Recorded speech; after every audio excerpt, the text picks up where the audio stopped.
It was the final week before winter break when Lincoln High went into an unscheduled lockdown. No warning, no announcement over the PA system, just the sudden, echoing metallic clang of the classroom doors auto-locking. At first, students thought it was a drill. But drills didn't happen during 7th period, and they definitely didn't start with the loudspeaker blaring a single, distorted message on loop. Remain silent. Do not open the door. He's still inside. There is no name. No instructions from the principal. Just static and that single sentence, repeated in a voice that sounded warbled, almost like it had been pre-recorded decades ago. Mrs. Klein, the geometry teacher, tried to stay calm, pulling the blinds shut and motioning everyone to crouch in the corner. Phones were out, texts were flying. Some students were crying, but they all did as they were told. Then came the footsteps, slow, dragging, deliberate. Not from the hallway, no, above them. From the ceiling. You could hear the heavy shift of weight along the old wooden beams, the occasional knock of something hard, maybe a tool belt, bumping against the ducts. A few of the students recognized that sound. It was the janitor. Mr. Wexler had worked at Lincoln High for over 30 years. Everyone knew him, or at least thought they did. He kept to himself, said very little, always appeared exactly where he was needed. But something had changed recently. 3 weeks ago, he'd stopped showing up. No explanation. Rumors spread like wildfire. He'd quit, gotten sick, moved away. But no one gave it much thought. Until now. Because as those footsteps grew closer, a shape appeared behind the small rectangular window of the classroom door. It was a face. Pale. Wrinkled. Wearing the faded navy cap Mr. Wexler always wore. He stood there, staring through the window, motionless. Then slowly, he raised a finger and tapped 3 times. Tap, tap, tap. Mrs. Klein whispered for everyone to stay silent. Someone in the back of the room sobbed. The figure stayed there for nearly a full minute. Then he moved on. Only after he disappeared did the room exhale again. But that relief didn't last long, because now they could hear him trying doors, room after room, down the hall. The janitor wasn't alone either. A few students, still glued to their phones, noticed something strange. Texts wouldn't send. Service bars dropped to 0. One girl's flashlight started blinking on its own, and then someone said it. This is exactly like that urban legend about the janitor who died during a lockdown drill. Everyone went quiet. Back in 1983, Lincoln High had conducted its very first lockdown drill, right after a local threat had scared nearby districts. The story goes that the school forgot Mr. Wexler was in the lower boiler room. He never heard the drill. The doors locked, and a fire broke out in the science lab. By the time they realized he was still inside, he'd already suffocated in the smoke.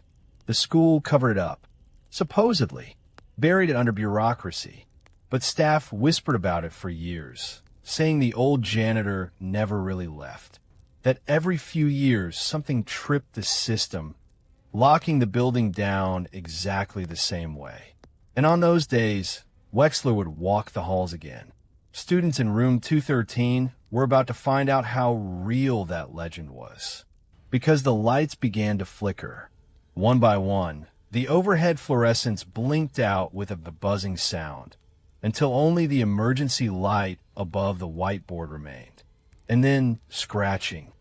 From under the classroom floor, a slow, dragging scrape of something metallic, sliding just beneath the thin carpet tiles.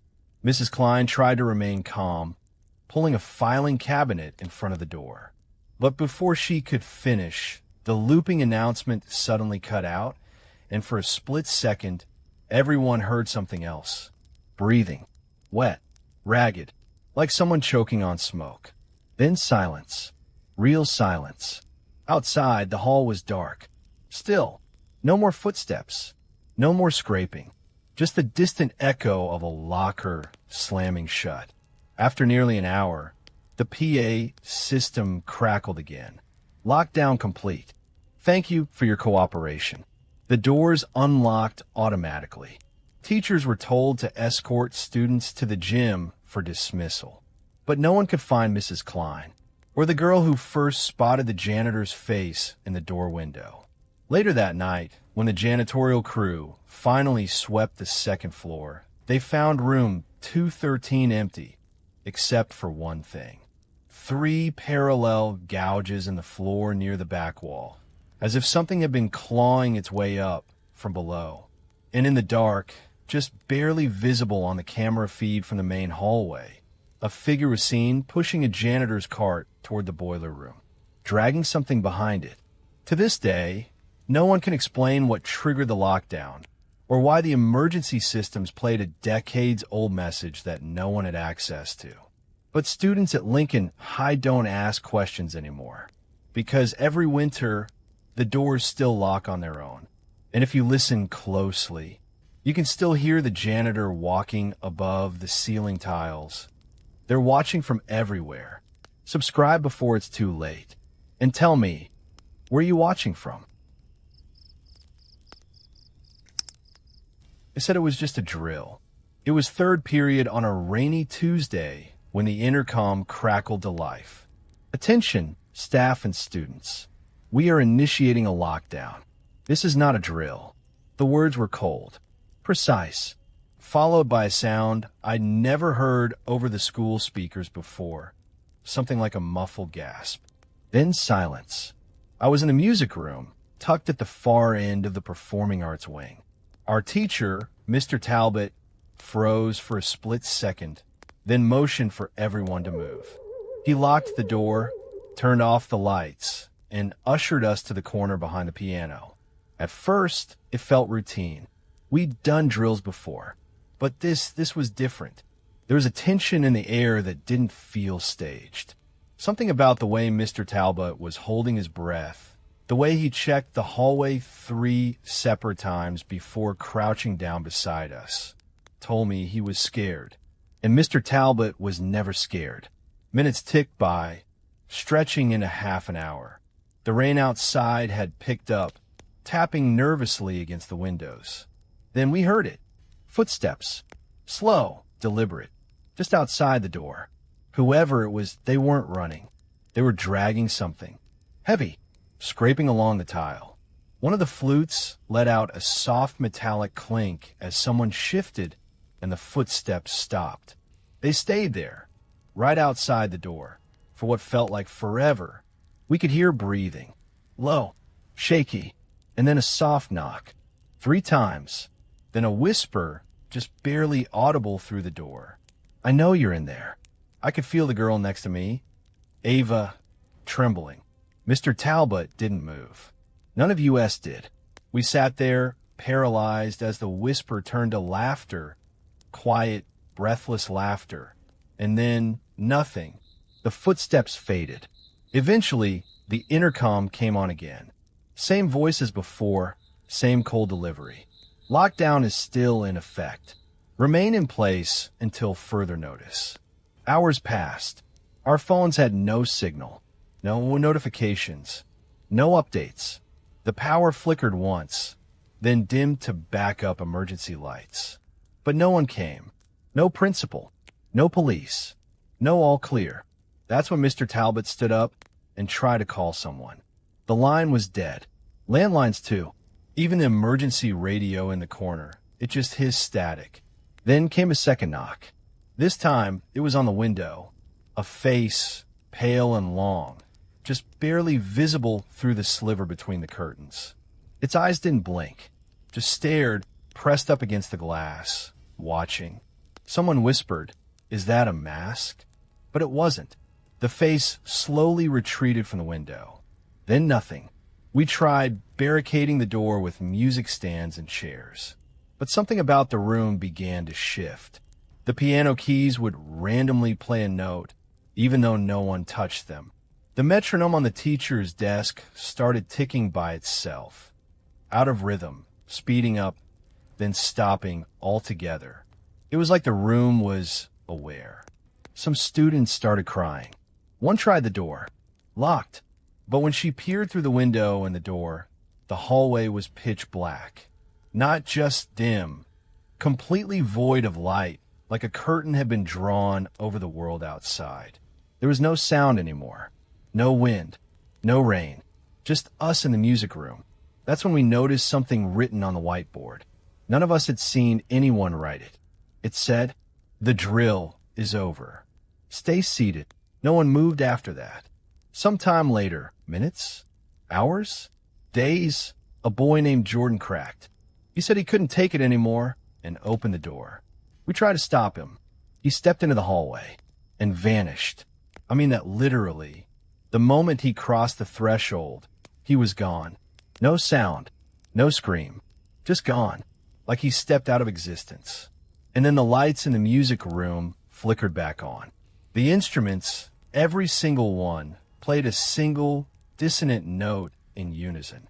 Loud, deafening. We huddled back behind the piano, but the rules no longer applied.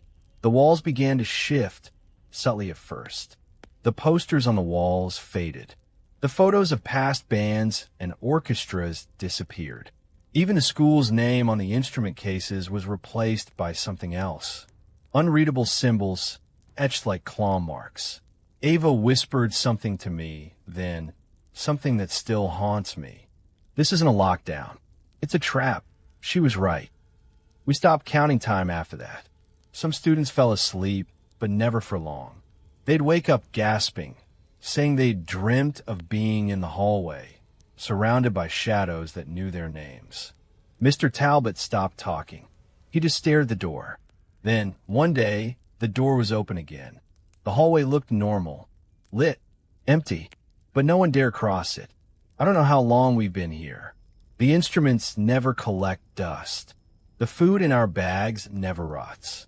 Phones don't work. No messages ever get out.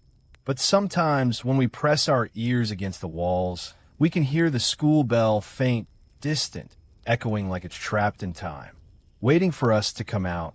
This story isn't over yet. Hit subscribe to follow the shadows. I was in 8th grade when we had our first real lockdown. Not a drill. It happened on a Monday, just after second period. The announcement came over the loudspeaker, calm but firm. This is a lockdown. Teachers, initiate protocol immediately. This is not a drill. I still remember the way my teacher's face changed. 1 second, she was handing out worksheets on the Revolutionary War. The next, she was silently locking the door, turning off the lights, and motioning us all to the corner of the room. No talking, no movement, not even a whisper. The classroom was suddenly filled with a tension I'd never felt before. The air felt heavier, like it was pressing down on our chests. We sat on the floor, backs to the cold concrete wall, eyes wide, breath shallow. And for a while, nothing happened. Just silence. But then came a knock. 3 sharp raps on the classroom door. Knock, knock, knock. The sound echoed like it was too loud for the hallway. Too deliberate. We all froze. My teacher didn't move. She didn't even look at the door. But I did. From where I was sitting, I could just barely make out the bottom sliver of the door frame, the small strip of light visible beneath it. And that's when I saw them. 2 feet, standing still, facing the door, black shoes, motionless. Then came a whisper. It was low, so low I wasn't sure I had even heard it. But it was my name. Not shouted, not called out like someone looking for me. Whispered, slowly, almost reverently. Tyler. I couldn't breathe. I looked at the other students. No one moved. Either they hadn't heard it, or they were pretending not to. But I knew what I heard. I knew it was real. And the feet, they hadn't moved. Still right there, standing in that narrow beam of light. Then came another knock. 3 more times. Knock, knock, knock. Louder this time. And again. Tyler. It sounded closer now, like the voice had slipped inside the room. But the door was still shut, locked. My teacher finally broke her silence, whispering just one word. No, that's all she said. No explanation, No reassurance. Just no. And that's when the shadow under the door moved. Not walked away. It shifted, like it dropped to the floor. And I swear, I saw fingers slide underneath the door. Not trying to open it, just reaching, touching the tile floor like it was feeling for something. Or someone. Then silence. The fingers withdrew. The shadow vanished. No more knocks. No more whispers. Eventually, the lockdown ended. A voice over the intercom told us it was safe. The incident was resolved. They never said what the incident was. Later, I tried to convince myself I imagined it, that I was just scared. But then, 2 days later, it happened again. Another lockdown. Same time, same classroom, same 3 knocks, and the same voice. Tyler. Only this time, the door was already open. We never got an answer. No one ever came forward. The school told our parents it was a false alarm. Some prank. But I saw the look in my teacher's eyes. She knew something. Something she wasn't allowed to say. After that year, she quit teaching. No one heard from her again. I've never forgotten those knocks. Or that whisper. But the worst part? I changed schools after that year. New town. New district. Everything was supposed to be different. Safe. But 2 nights ago, while studying late in my dorm room, there was a knock at the door. 3 times. And then, Tyler. It was supposed to be a regular Tuesday at a small-town middle school in Oregon. The skies were gray, and the air buzzed with the static tension of an incoming storm. Fitting, considering what was about to happen inside classroom 2B. The students had barely settled into their chairs when a woman walked in, tall, pale, dressed in a long charcoal skirt and an outdated beige cardigan. Her black hair was tied tightly into a bun, and her glasses sat too low on her nose, like they weren't really meant for her. She introduced herself in a voice that was calm and distant. "You can call me Miss Granger," she said without a smile. "Let's begin." There was something off immediately, though most of the students couldn't put their finger on it. She didn't take attendance. She didn't have any materials. She never once checked the roster.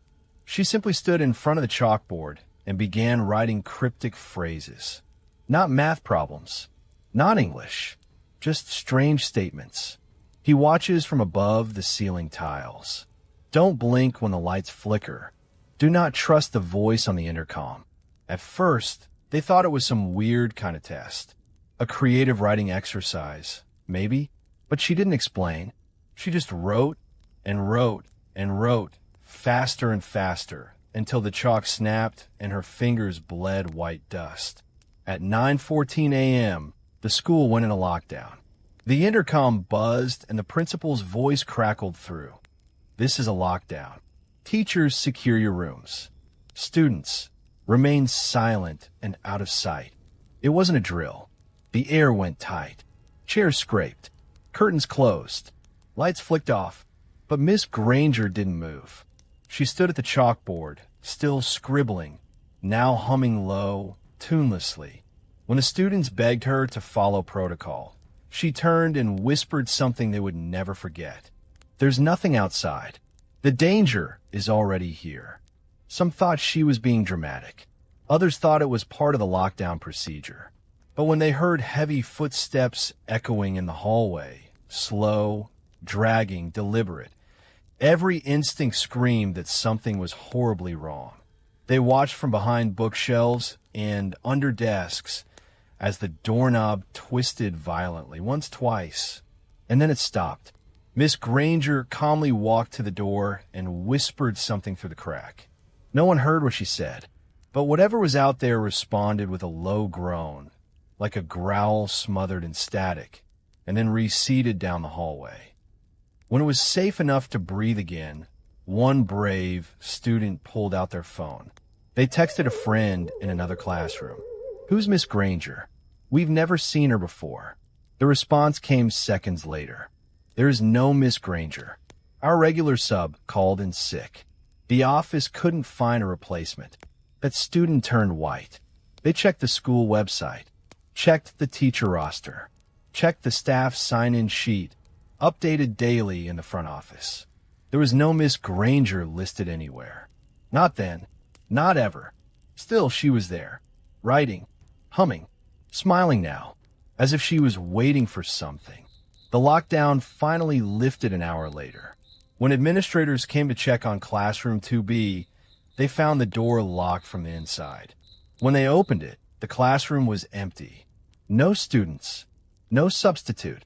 Only the words on the board remained, scratched deep into the slate as if etched with nails. You blinked.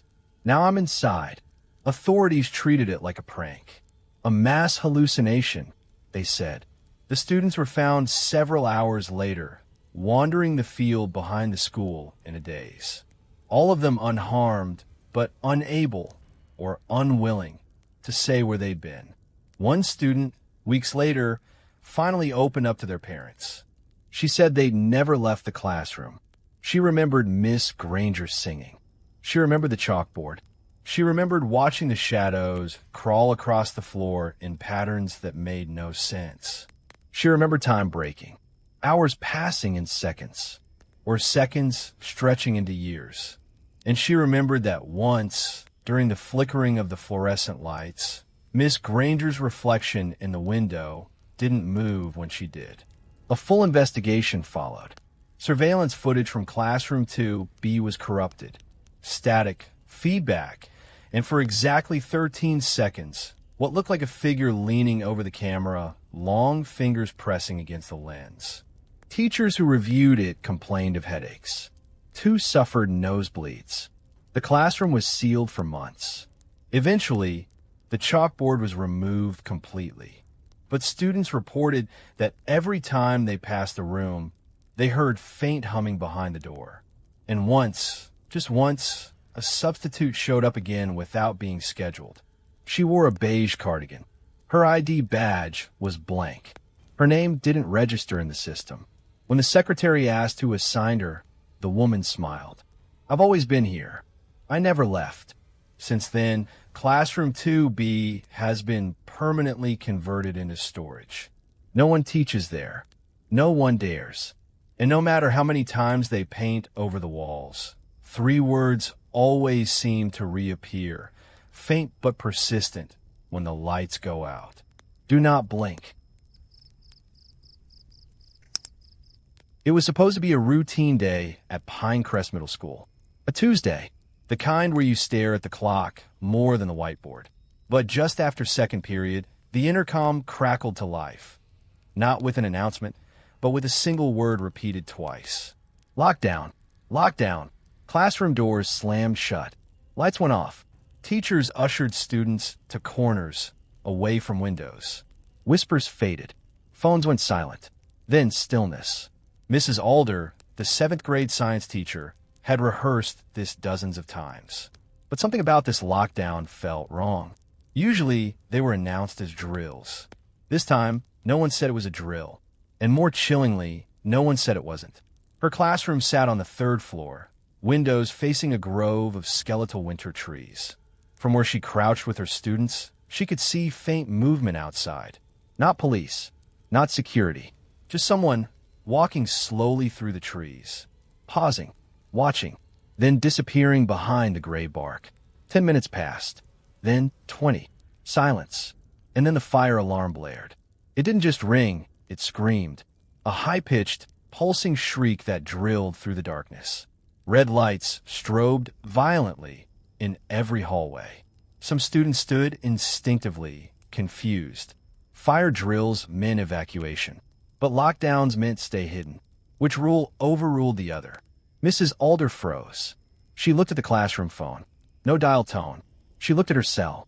No signal. She whispered, "Nobody move." But in room 307, across the hall, someone did move. A boy named Jalen darted up, convinced the fire alarm was real. He'd seen something out the window, too, something that looked like smoke near the gym. He cracked the classroom door open just slightly, just enough to see the hallway. Then he vanished. When the lockdown ended hours later, Jalen wasn't found in the hall, or the stairwell, not even outside. Not all. What they did find were his shoes, both neatly placed right outside the door of the boiler room in the basement. The same boiler room that had been sealed since 1997 after a fire that killed 2 janitors. A place no students were ever allowed near. And yet that door was wide open. Security footage, when later reviewed, only made things worse. The cameras caught Jalen leaving the classroom, yes. But in the footage, he wasn't walking into an empty hallway. Behind him, following at a deliberate pace, was a tall figure in a maintenance uniform. Face blurred, badge missing, movements wrong, almost too slow to be human, but impossible to ignore. No one recognized the figure. The school board tried to explain it away, said maybe the alarm was triggered accidentally, that maybe Jalen panicked and ran. But what couldn't be explained was this. The fire alarm wasn't connected to the system anymore. It had been disabled 6 months earlier during renovations and was awaiting full replacement. No wires. No trigger. It shouldn't have gone off at all. Students began to whisper in the weeks after, about hearing footsteps during new drills, about hearing the fire alarm in their sleep, about seeing a flicker of red light in the basement window when no one was down there. One girl claimed she was in the nurse's office a week later when she heard the fire alarm sound again, just once. A single blare. Short. Sharp. The nurse didn't hear it. Neither did anyone else. But the hallway smelled faintly of smoke. Jalen was never found. No trace. No goodbye. Just a name on a locker and 2 shoes outside a boiler room. Eventually, the school sealed the basement off completely. But here's the thing. Every time there's a lockdown at Pinecrest, even now, years later, some teachers still report hearing the fire alarm. Just for a second. Just enough to cause panic. And always during the silence. Almost like something or someone is trying to lure someone else out. One last detail, something the janitorial staff won't talk about anymore. In the days after the incident, a new maintenance badge was found wedged behind an old furnace in the sealed boiler room. The name had been scratched off, but the badge photo looked a lot like Jalen. Only older, much older, and wearing a maintenance uniform. It was early November when the lockdown drill became something else. The school was one of those old brick buildings, the kind that creaked when the wind blew and had a basement that nobody talked about. Not officially, at least. Teachers never mentioned it. There was no key, and yet everyone knew it existed, especially the seniors who whispered about it during fire drills when they passed the heavy iron door at the end of the lower stairwell. It had no handle, just a number carved into the concrete above it. B Hall. Students joked that B Hall stood for Buried Hall. Some said it used to be a fallout shelter during the Cold War. Others claimed a wing of the school collapsed during renovations in the 70s, and instead of rebuilding it, they sealed it shut, along with whatever was inside. But that November morning, it was unusually cold. Even the fluorescents in the hallways buzzed lower than usual. Third period had just started when the intercom crackled. It wasn't the usual calm voice of Principal Hanley. This time, it sounded like static mixed with whispering, followed by a short, sharp tone. Then, lockdown. This is not a drill. Everyone froze. In room 3B, Mr. Clark, the chemistry teacher, immediately shut the door, turned off the lights, and motioned for everyone to stay low against the counters. That was standard. The problem was nobody had seen anything. No warning. No gunshots. Not even footsteps. Just silence. Except for the intercom. It crackled again 5 minutes in. This time, clearer. More human. But the voice wasn't Principal Hanley's. It was deeper and wrong. It said, "Do not go near the basement hall." That was when Mia, a junior, texted her friend Kyle in room 2C. He replied with, "I think someone's in the basement. I heard something crawling." Mia didn't believe him. She chalked it up to nerves. But then the intercom came on again, whispering something unintelligible. And then came the thudding. Not footsteps. Thuds. Uneven, too heavy for a person, moving beneath the floorboards. Something was definitely crawling through the school. Students began to hear it from different rooms at different times. Reports later said it moved under the building like it was sniffing, as if it knew people were above it, but couldn't find a way in. Until it did. In room 1F, down by the auditorium, one of the students, Angela, said she heard scratching under the tiles just before the fire alarm went off. But it wasn't the regular alarm. It was distorted, warbled, like it was being played from an old tape recorder underwater. The lights flickered and then shut off completely. That's when she saw it, or part of it.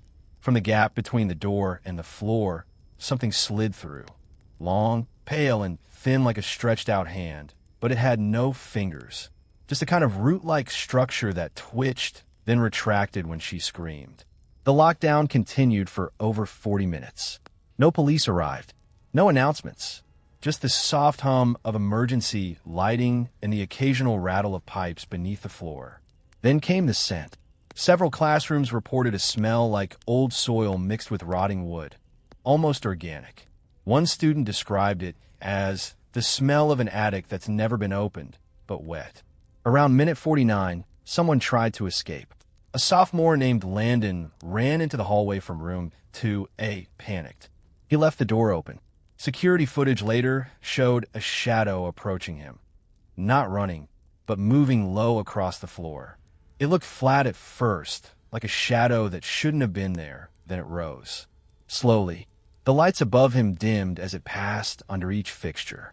And then, the tape cut to black. When the lockdown ended, Landon was gone. His bag was found near the basement stairwell, with deep scratch marks on the outside. Nothing else. But the part that haunts people the most, the part the school has never explained, is what was found scratched into the inside of the locked basement door. Maintenance claimed it wasn't there before. Just 5 words, etched with what looked like fingernails. We let it wake up. After that day, the school quietly closed B Hall off permanently. Cemented it.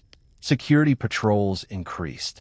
But students still report hearing soft thudding in the winter, especially during stormy days when the pressure drops. There's even a rumor that once a year, on the anniversary of the lockdown, you can still hear that distorted fire alarm if you walk past the school late at night. They say the thing in the basement was waiting for the right moment, and someone, maybe by mistake, maybe not, finally let it out. It was a rainy Thursday when Westfield High went into lockdown. No alarms, no intercom announcement, just a sudden automated alert sent to every teacher's laptop. Lockdown initiated. Follow protocol. In room 112, history class ground to a halt. Mr. Harlan stood frozen, eyes flicking to the glowing alert on his desk. Lock the door. Lights off. Get down, he whispered. No one argued. The rain outside smacked hard against the windows as 30 students crouched beneath their desks, hearts beating fast and loud in the unnatural silence. There were no sirens, no sound of chaos, just the occasional metallic groan from the old building as the wind pushed against it. And then a voice. Over the ancient PA system, crackling and warped with static, a voice rasped through the school. Attention, students and faculty. This is Principal Godwin. Please remain calm and stay in your assigned areas. Help is on the way. There was a beat of confusion. A student whispered from the back, Godwin? Isn't that the guy who... Shoo, Mr. Harlan hissed. His face was pale. Everyone in Westfield knew the story. Principal Marcus Godwin had died in 1997. Heart attack, right there in his office. The same office that had been locked ever since. No one had used the intercom in that room in over 20 years. Another announcement came through, this one barely audible over the hum of static. Stay calm. Stay hidden. They're inside. The voice wasn't urgent. It was hollow, devoid of emotion, like someone reciting a memory rather than giving a warning. A few students started crying quietly. Others clung to their phones, trying to text parents, but there was no signal. Nothing was going out. Nothing was coming in. Minutes passed. Then footsteps echoed in the hallway. Not hurried like a running intruder. Just steady. Slow. One at a time. They stopped just outside room 112. The doorknob turned once, twice, then fell still. A soft knock followed. 3 rhythmic taps. Then the intercom buzzed again. Room 112. Please open up. You are not in the correct location. Same voice. Calm. Cold. Principal Godwin. Mr. Harlan shook his head slowly, eyes never leaving the door. Do not move, he mouthed. From under her desk, student Emily Shaw noticed something odd. The speaker on the wall wasn't even connected. A wire hung loose from the bottom, like it had been chewed through by rats long ago. So how was the voice coming through? In the hallway, the footsteps retreated, and then they multiplied. Now 2 sets, then 3, all moving in perfect synchronization. No chatter, no commands, just a slow, creeping march from one end of the hallway to the other and back again. Hours seemed to pass. The sky grew darker outside. The rain never let up. The clock on the wall ticked forward to 6:13 p.m., then stopped. A sound like static roared back over the intercom. But this time, the voice wasn't speaking. It was chanting, not in English, not in any language anyone recognized, just rhythmic, guttural syllables that made the hairs on their arms rise. Mr. Harlan tried the classroom phone. Dead. Tried opening his laptop again. The screen flashed, just once, with an old Westfield high crest that hadn't been used since the 90s. Below it, the words, "Obedience keeps U.S. safe." Then darkness. Emily, curious and terrified, crawled to the back of a room where the PA box was mounted. She touched it, cold as ice, and noticed the faintest breath of air blowing from it, like something was breathing through the speaker. Then another announcement. Room 112 has not complied. Correction required. A long silence followed. Then the lights flickered, and for just a moment, everyone saw it. Outside the door stood a man in a tattered gray suit. Eyes sunken, lips moving in slow, deliberate motions. Not talking, repeating, reciting. His name tag glinted for a split second under the flicker. Principal M. Godwin. Then the power went out. When it returned, just like that, everything was back to normal. The clocks ticked. Phones lit up with signal. An official message from the school board appeared on Mr. Harlan's screen. False alarm. Technical malfunction. Resume normal schedule tomorrow. But the door to room 112 had never been locked. The laptop still bore the old Westfield crest, and the intercom, still disconnected. Emily took a photo of the PA box. Later, when she checked her phone, it was corrupted, just static, and in the white noise, she swore she heard a whisper. One word, over and over, obedience. She never returned to school after that. No one ever spoke of the lockdown again. But every year, on the same date, at exactly 6:13 p.m., the PA crackles to life in room 112, and a voice long dead whispers the same line. Help is on the way. Thanks for watching. Comment where you're from. I want to see how far the darkness has spread. Don't forget to subscribe for more horror. It started during a routine Thursday lockdown drill at a small rural high school in western Pennsylvania. Ms. Leary, a stern but fair 10th grade English teacher, instructed her students to huddle in the corner of the classroom, away from the windows and door, as they had done many times before. The overhead intercom crackled out the same flat announcement as always, lockdown in effect. This is a drill, but this time something felt off. No one could explain why the hallway outside seemed a little too quiet, why the lights flickered slightly when the door lock clicked into place, or why, when they moved to the safe corner of the room, someone noticed the classroom closet door, normally shut, was already cracked open an inch. Jason, a student in the back of the group, whispered at first. Was the closet open before? Ms. Leary hesitated, then nodded slowly. It probably just didn't latch, she whispered, though her voice betrayed the uncertainty behind her forced calm. She reached for her phone to double-check the drill announcement, but paused. There was no signal, no Wi-Fi, nothing. Still, they waited. 10 minutes passed. Then 20. No, all clear came. The hallway remained silent. That's when a faint tapping sound echoed from the closet. Not loud, barely audible like fingernails brushing wood. Everyone froze. Even Ms. Leary's expression shifted from composed to pale. Her eyes darted to the closet, then back to the students. She mouthed, "Don't move." The room remained in total silence, until something behind the closet door sighed. Jason stared at the thin crack where the closet was slightly ajar. In the darkness, something caught his eye. He leaned closer, squinting, unsure if he imagined it, until he saw it again. A glint, a wet reflection, an eye. There was someone or something watching them from inside. Jason scrambled backward, bumping into his classmates. A quiet panic began to spread through the group. Ms. Leary signaled them to remain calm, then tiptoed toward the classroom door to peek into the hallway. She cracked it open less than an inch, just enough to see. The lights in the corridor were out, and just barely visible in the reflection of the trophy case across the hallway was someone standing still, facing the classroom. She shut the door immediately and locked it again. But something changed the moment she turned around. The closet door was now open 2 inches wider. Not one student had moved. None of them were near it, and the tapping had returned, this time louder. Ms. Leary picked up her classroom phone, hoping the intercom system still worked. Nothing, only static. She turned to address the students, only to find that 2 were missing. Jason and another student, Leah, were gone. Panic erupted in whispers. Had they snuck out? Were they taken? Had something from inside the closet? She couldn't say it aloud. Suddenly, the PA system buzzed again. A new voice this time, but not the principal, not anyone they recognized. It sounded like a child, a slow, drawn-out whisper. Come, closer to the closet.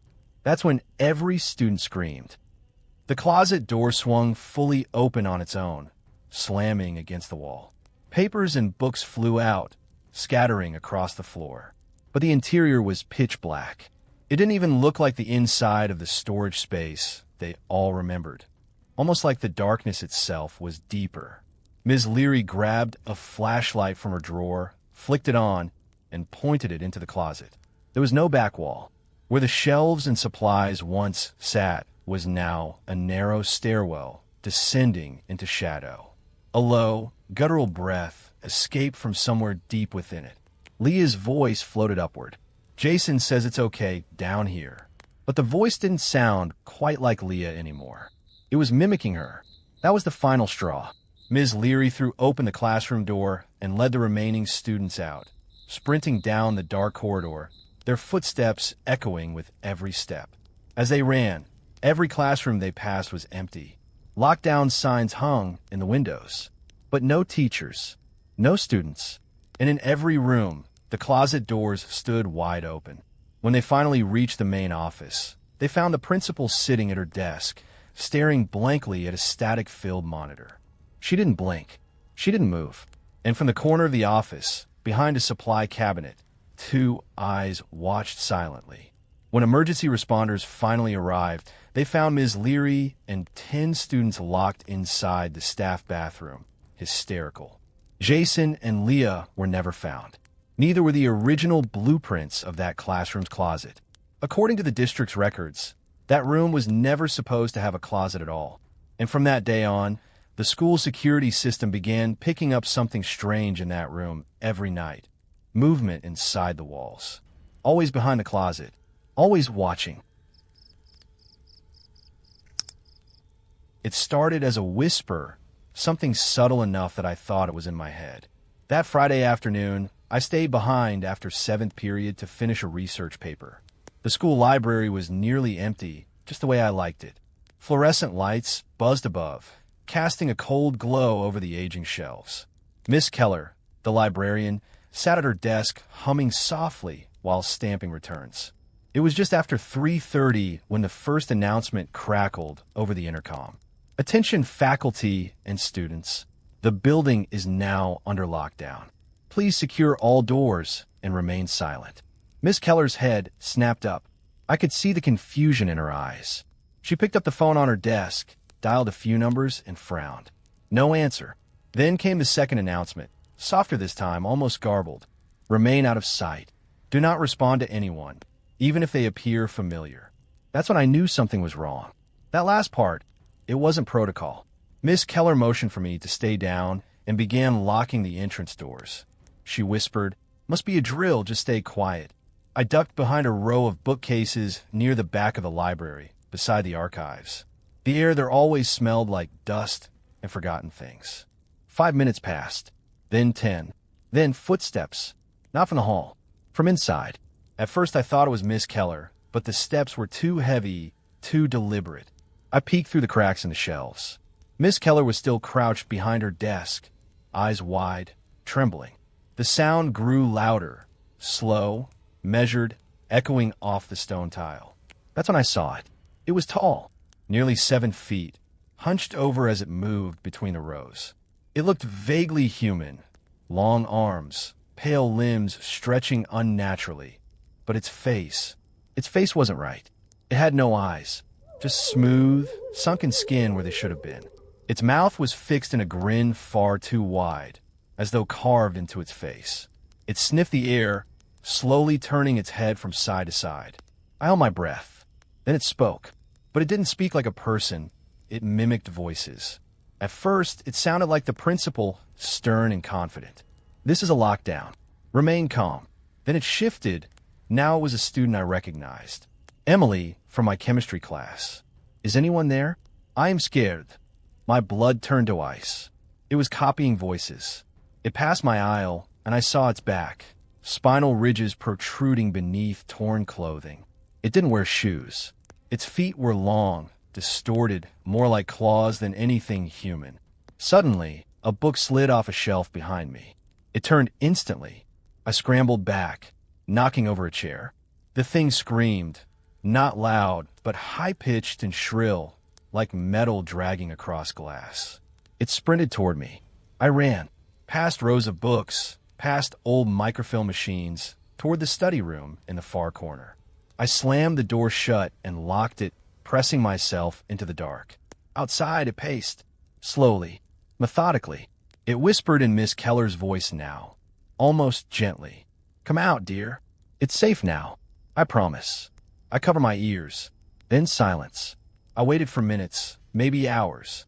The sun began to set, casting long shadows through the high windows. I finally dared to peek out through the glass slit in the door. It was gone. I crept back into the main library. Miss Keller was gone too. Only her glasses remained, shattered near her desk. The lockdown had never been a drill. That thing had gotten inside. Or maybe it had always been here, waiting, hidden in the crawl spaces and ventilation ducts, learning our voices. When the real authorities arrived 2 hours later, they found me curled beneath a desk, unable to speak. No one ever found Miss Keller. The school labeled it a false alarm. A malfunction in the alert system triggered the lockdown. But I know what I saw, and sometimes when I pass by the library after hours, I still hear it, whispering, in her voice, calling for me. The lockdown had started like any other, a sudden announcement crackling over the school intercom, warning students and staff to secure their rooms immediately. Everyone knew the drill by heart now, but that didn't stop the creeping sense of dread as the message repeated itself, more urgent this time. In room 214, a typical classroom lined with desks and a whiteboard scribbled with math problems, students quickly shut windows and pulled down blinds. The teacher, Mrs. Jensen, hurried to lock the door. But when she reached for the handle, she froze. The door was already locked from the outside. At first, it didn't seem possible. Who would lock a classroom door from the outside during a lockdown? The school safety protocols made sure all doors locked automatically or manually from inside only, so no one could trap anyone inside. But the lock was firm, and the keyhole was on the outside, turned to the lock position. The class exchanged nervous glances. Mrs. Jensen's calm mask cracked slightly as she knocked. "Is someone there?" she asked, voice barely above a whisper. Silence. Then came the slow, deliberate footsteps down the hallway outside the classroom door. They didn't sound like anyone familiar. Too heavy, too steady, like someone dragging a foot or wearing boots that weren't standard for students or staff. "Stay calm," Mrs. Jensen said, though her voice trembled. "We're safe in here." But nobody felt safe. A phone buzzed somewhere in the classroom. One of the students pulled it out. No signal. No calls. No messages. Even the Wi-Fi seemed dead. And then a faint tapping began at the window. It was soft at first, almost polite. Tap, tap, tap. A finger? A nail? Something cold and slow, tracing a rhythm against the glass. "Who's there?" The question hung in the stale air. The tapping stopped. The silence that followed felt heavier, like the room itself was holding its breath. Suddenly, A metallic click echoed down the hallway. Another door locked somewhere else in the building. Whispers started, low and frightened. One student, Jake, stood by the window, peering out into the dimly lit corridor. His face drained of color as he saw it. A shadow moving just out of clear sight, near the stairwell. It wasn't a teacher, not a janitor. It wasn't any student he recognized. It was something else. Something patient. Something waiting. Why would someone lock us in? Sarah, a quiet girl at the back, asked. And from outside, it's like they want us trapped. Mrs. Jensen bit her lip, trying to think. Could it be a malfunction? No, Jake said. Look at the lock. It's not broken or jammed. Someone did this on purpose. The lights flickered once. Then again, the hum of the school's ventilation system slowed to a whisper. In the silence, a voice barely louder than a breath floated through the door crack. Don't look. Head snapped toward the door, but no one was there. The voice was not part of the lockdown announcement. It was personal, directed at them. Don't look. More tapping, this time on the metal radiator under the window. The students shrank away, huddling together. Jake reached into his backpack, pulling out a small flashlight. He clicked it on and aimed it toward the door's keyhole. The beam caught a scrap of paper taped to the lock. With trembling fingers, Mrs. Jensen peeled it off and read aloud. Trapped isn't locked. You're still free to run, if you dare. The message was cryptic, but chilling. The footsteps started again, this time circling outside the door, slow and methodical. Every so often, the shadow appeared in the hallway, just beyond the reach of the flashlight beam. Suddenly, a loud crash came from the classroom's back wall. The old storage closet door rattled violently. It's coming from there, Sarah whispered. No one wanted to investigate, but the feeling of being watched, of something pressing closer, grew unbearable. Jake edged toward the closet. The flashlight beam trembled in his hand as he slowly opened the door. Inside was nothing but old supplies, dusty boxes, and a faint draft of cold air. But then, pinned to the back wall was another note. This one scrawled hastily in shaky handwriting. I locked the doors from outside, but this is only the beginning. The school remembers what happened here, and so do I. Mrs. Jensen's face went pale. What happened here? Jake's mind raced. The school had been built on the grounds of an old orphanage, abandoned decades ago after a series of strange disappearances. Was this related? The tapping resumed, louder now, pounding against the classroom window with increasing urgency. A sudden crack of the lights failing through the room into darkness. In the pitch black, terrified breaths filled the silence. A faint glow appeared from the window, an eye reflecting in the glass, watching, waiting. The classroom door shook violently, as if something outside wanted in. And then, silence. No footsteps, no tapping, no voice, just the heavy, deafening silence that screamed louder than anything else. It started on a cold, rainy Tuesday afternoon during the school's lockdown drill. At first, everything seemed routine. Teachers locked their classroom doors, students huddled quietly under desks, and the usual overhead announcements echoed through the empty hallways. But as the minutes passed, an unsettling sound began to seep through the silence. The soft, unmistakable sound of a girl crying. It wasn't coming from any classroom, the teachers insisted. Every door was accounted for, every student logged and accounted for. The attendance sheets showed no missing children. Yet, the crying grew louder, haunting, fragile, and filled with a raw sadness that felt out of place in a school setting. The cry seemed to come from the old part of the building, the east wing that had been closed off for years after a fire damaged the gymnasium next to it. The school had kept that wing locked down ever since, citing safety concerns, but the sound came through the cracked walls, echoing faintly down the empty corridors. A group of teachers decided to investigate, carefully opening the heavy metal doors to the east wing. The air inside was stale, thick with dust, and the faint smell of smoke that had never quite faded. As they moved cautiously down the hall, the crying grew clearer, more desperate, almost pleading. The hallway was empty, no sign of anyone, no footprints in the dust, No moving shadows in the flickering lights. Just the sound, endlessly looping. One teacher, Ms. Harper, decided to follow the sound deeper into a classroom at the far end of the wing. The door was locked tight, but she managed to pry it open with a nearby crowbar. Inside, the classroom was frozen in time. Old desks still sat in rows, textbooks scattered on the floor as if the students had vanished mid-lesson. The crying stopped the moment the door swung open. Miss Harper scanned the room, heart pounding. No one was there. Suddenly, a cold breeze swept through the room, flickering the faded posters on the walls. The lights dimmed to near darkness, and a chilling whisper brushed past her ear, so faint she wasn't sure she had imagined it. "Help me."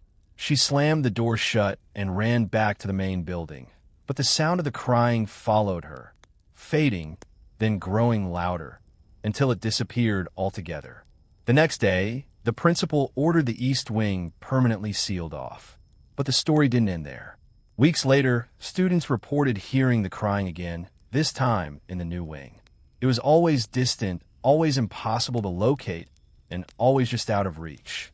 One night, a security guard reviewing the cameras noticed something disturbing. The footage showed a figure, a young girl, soaked and trembling, standing silently in a hallway. But when the guard tried to approach on camera, the girl vanished into thin air. No records showed a missing student matching the girl's description. No one had ever reported a child lost or hurt in the building. Some say the crying is the echo of a forgotten tragedy, a student trapped between time and space, forever seeking someone to hear her pain. Others believe it's a warning, a reminder that some doors, once opened, can never truly be closed. It was supposed to be just another ordinary day at Westbridge High, a school that, like many others, had recently upgraded its security system. The administration installed a network of security cameras in every hallway, stairwell, and common area to keep an eye on things during school hours and after. Most students barely noticed. Some teachers even joked that it felt like being watched by invisible eyes 24/7. One gloomy afternoon, during a routine lockdown drill, something strange happened. The lockdown was triggered by a suspicious report of an unknown person lurking near the school grounds. No one was sure what the threat was, just enough to send the school in a lockdown mode. Doors were locked, lights dimmed, and the usual tension filled the air. Students huddled in classrooms, whispers spreading like wildfire about the possible danger outside. Meanwhile, the security team monitored the situation from the main office. Their eyes flicked between dozens of live camera feeds, watching for any sign of movement or suspicious activity. That's when they saw it. At first, it was easy to miss a flicker of static in one of the hallway cameras, right near the old stairwell that led to the basement. The basement had been mostly in use for years, closed off due to safety concerns and creepy rumors. But now, the camera showed something, or someone, moving down those dark concrete steps. The figure was blurry, almost transparent, like a shadow refusing to take shape. It didn't look human. It seemed to glide, shifting between the angles of the camera with an unnatural fluidity.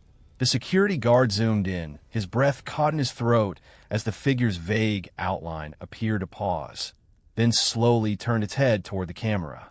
Nobody else in the building noticed. Teachers were still reassuring students, and the lockdown drill was going as expected until the security guard noticed another feed. The same shadow appeared again, this time in a hallway 2 floors above. It vanished just as quickly as it had appeared. Over the next few minutes, the figure flickered in and out of several cameras, always just out of reach, never fully visible. It seemed to be moving through walls, floors, impossible spaces like it didn't belong to the physical world at all. The security team began recording the footage. They tried to alert the principal, but the announcement system was down, locked down like everything else in the building. The silence was deafening. Then, the strangest part, when the lockdown ended, the security team reviewed the footage. To their shock, the shadow figure was gone. The recordings showed nothing abnormal. No flickers, no gliding shapes, no unnatural movements. Just empty halls, silent stairwells, and static cameras. It was as if the cameras themselves had forgotten what they had seen. The next day, the footage was brought to a local paranormal investigator who specialized in residual hauntings and spectral phenomena. After hours of studying the tapes, he suggested something chilling. The security system had somehow captured a residual echo of a tragic event from decades ago. A presence trapped in the basement, replaying its last moments through the cameras. According to school records, nearly 30 years earlier, a janitor had disappeared in the very basement where the shadow was seen. He was never found. Rumors said he was involved in something dark, something no one wanted to talk about. What no one could explain was why the shadow chose to appear only during lockdown drills, why it seemed drawn to moments of fear and stillness. The most unsettling discovery came when a student, curious about the story, checked the cameras during a recent lockdown drill on their phone. They saw the shadow again, this time clearer, eyes glowing faintly, fixed on the camera lens. The student swore the figure was watching them, even though the feed was only a looped recording. That's when the administration permanently shut down the basement cameras, claiming a technical malfunction.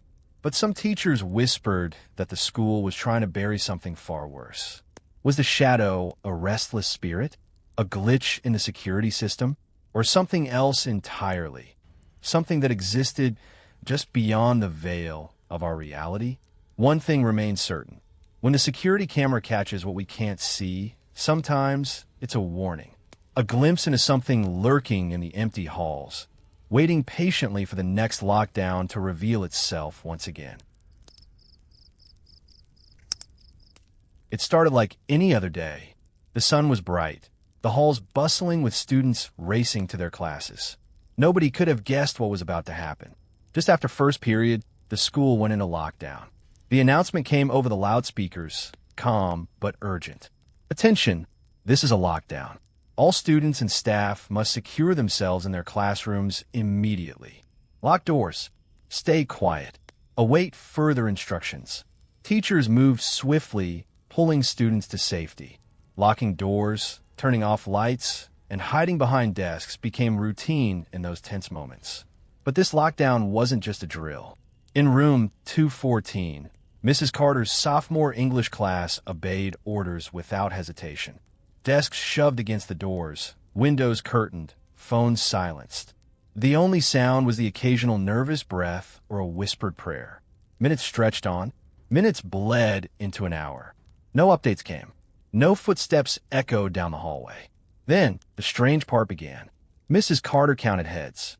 30 students had entered before the lockdown. Now, 29 were here. One desk sat oddly empty. "Where's Jamie?" she whispered, glancing at the door, as if it might answer her. No one had seen him leave. He hadn't left the room or the school, not during the chaos and not before. His backpack was under his desk. His notebooks lay scattered on top, untouched. But the desk, it looked different. The empty chair was pushed back, tilted slightly, like someone had just stood up, but no one had moved. Then Mrs. Carter's eyes locked onto a chilling detail. The nameplate on the desk, Jamie's name. But underneath it, something else was scratched in faint, uneven letters. Something almost invisible in the dim light. "Don't look." A shiver ran down her spine. She blinked, hoping to erase the message. But it remained cruel and clear. Students exchanged nervous glances, and one brave boy, Mark, whispered, "Maybe it's a prank." But no one had touched the desks since the lockdown began. As silence thickened, the old fluorescent lights flickered. A low, almost imperceptible tapping sound echoed from the back corner of the room. Tapping, tapping. It grew louder, faster. Jamie's desk. The class froze, staring at the source of the sound. The tapping shifted, now resembling a rhythmic knocking, almost like fingers drumming against the wood. Then, the desk drawer creaked open slowly. No one moved. Nobody dared to breathe. The drawer slid open with a slow, agonizing squeak, revealing nothing but a folded piece of paper. Mrs. Carter hesitated, but felt compelled to pick it up. Unfolding the paper carefully, her eyes scanned the shaky handwriting. "I'm here. I can't leave. Help me." Her heart hammered. The note was unsigned, but the handwriting matched Jamie's. Panic spread through the classroom. How is this possible? Mark whispered. He's right here in the room. They looked around, but Jamie was nowhere to be seen. The chair rocked slightly, as if someone had just stood up, but no one was there. The lights flickered again, this time more violently, and the room temperature dropped. A cold draft brushed against their necks. Then, faint whispers filled the air. Whispering voices calling Jamie's name over and over. Jamie! Jamie! Frozen with fear, the students looked toward the back of the room. The whispering grew louder, more desperate, like a child trapped behind the walls. Mrs. Carter, trembling, reached for her phone to call the office, but the signal was dead. Then the power went out completely. In the darkness, the tapping became pounding. Pounding against Jamie's desk, as if something invisible was trapped, trying to escape. Suddenly, the door handle rattled violently. The class screamed. The door remained locked, but the rattling continued, harder and harder, until it stopped abruptly. The lights flickered back on. Everyone's eyes darted to Jamie's desk. And there, in the freshly opened drawer, was a small, cracked mirror. Mrs. Carter picked it up cautiously. In the reflection, the room looked normal, except for one chilling detail. Behind her, in the mirror's glass, stood a shadowy figure, just beyond the last row of desks. When she turned around, no one was there. The lockdown finally ended hours later. Police and emergency teams flooded the school, but Jamie was never found. His desk was cleared out, but the words "Don't look" remained carved faintly under his nameplate. Students who returned to room 214 spoke of feeling watched. Some claimed, late at night, they could still hear tapping and whispering coming from the empty desk, as if Jamie was still there, trapped somewhere between the walls.